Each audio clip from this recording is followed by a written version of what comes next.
Last night, we reported that the president's attacks on suspected drug boats have widened from the Caribbean Sea into the Pacific Ocean. Today, President Trump warned strikes on land will be next. CBS News senior national security correspondent Charlie D'Agata has the very latest. Two long-range B-1 bombers flew near Venezuela today in the latest demonstration of U.S. military might. Below them, on Venezuela's coast, President Nicolas Maduro's army showed off its own hardware.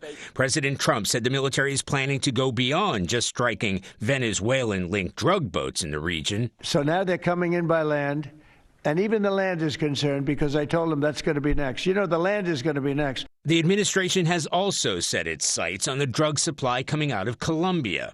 Video released last night is said to show the second strike in as many days on a suspected drug-running boat off the coast in the Pacific, killing 3 individuals.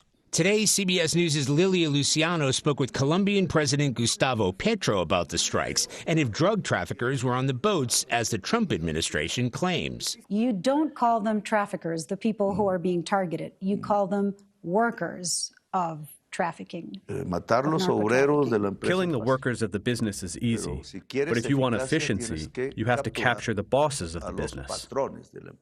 Petro went on to argue that the U.S. strikes are illegal. President Trump, who has blamed President Petro for failing to rein in the cartels, said today the administration is not going to put up with it much longer. You got a lousy leader over there right now, bad guy, a thug, but they make cocaine at levels that we've never seen before. Asked today whether he would seek congressional approval to declare war in Latin America, President Trump said he didn't think a declaration of war would be necessary. He said, quote, "We're just going to kill all the people that are bringing drugs into our country." Charlie D'Agata, CBS News, Washington. Okay, I want to bring up this map to give you some perspective about where these strikes are actually happening. Here's Venezuela, and then here's Colombia. The last 2 strikes happened on the Pacific side of Latin America. The Trump administration previously carried out 7 other strikes, those happening on the Caribbean side of Latin America, saying some of those boats came from Venezuela. I want to bring in CBS News national security contributor Sam Vinograd. Sam, great to see you finally in the flesh. Indeed. I always talk to you on Zoom, or you're always somewhere, either New York or D.C. Great to have you in studio. So the U.S. military has been building up forces in the Caribbean and in Puerto Rico. What do we know about the military assets right now that are stationed in that area? Well, as you mentioned, the U.S. military has been building up its presence in the Caribbean Sea and the waters off Venezuela. That includes 8 naval warships, as well as a significant amount of surveillance equipment and aerial assets. Importantly, there's extensive reporting about Reaper drones being positioned in Puerto Rico, for example, among other surveillance assets.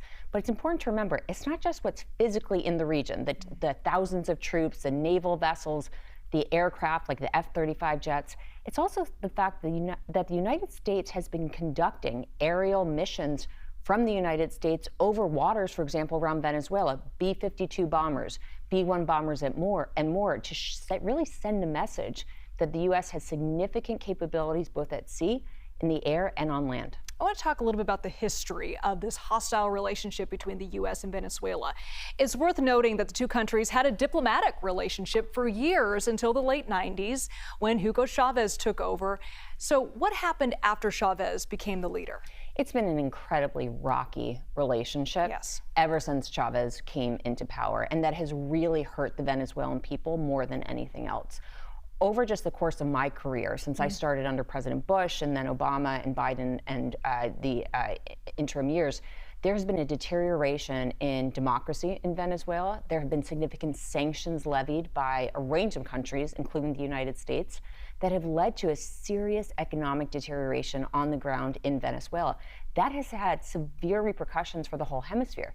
There have been millions of Venezuelans that have fled their country seeking more security, seeking more economic stability, and many of those Venezuelans have migrated to Colombia and even further north to the southern border of the United States. Now, the Trump administration is saying during this current administration that they're going after the drug cartels with the attacks in the Caribbean. But with the threat of combat operations on land, is the president making a play to overturn the government? Is this becoming more than just about drugs? It sure seems like there are multiple mission sets here. Yeah. And according to the Trump administration, the Maduro regime is heavily involved in directing, if not supporting, groups that ferry drugs to the United States. That is a link that the Trump administration has directly made. We know that the Trump administration would like Maduro out of power. There are certainly rumors that they are engaged in regime change efforts. President Trump, as you know, acknowledged that he authorized covert action activity in Venezuela itself. So he is fighting narco-terrorists, as he describes them, while ostensibly trying to unseat Maduro. Now, if there is a regime change that, as you say, many people are hoping for, that could create unrest not only within the country of Venezuela, but in neighboring countries as well.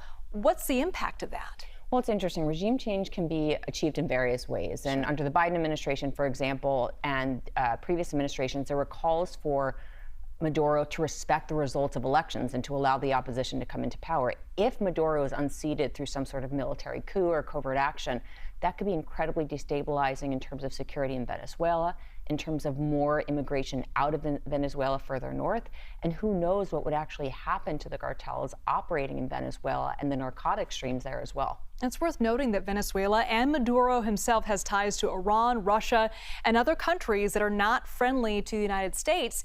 If the United States and Venezuela do get into combat, is there a fear or a risk that these other countries could get involved and it could expand beyond the country's borders? I don't think many of these countries have a direct interest in military confrontation with the United States in Venezuela. I think what we would likely see instead is a highly destabilized Venezuela and various third parties trying to set up who they think should be in power. So there might be some sort of soft struggle on the ground, but I don't think we're looking at a direct military confrontation between Iran, Russia, and the United States in Venezuela. Sam Vinograd, so great to see you in person. Thanks so much for making the trip. Sure.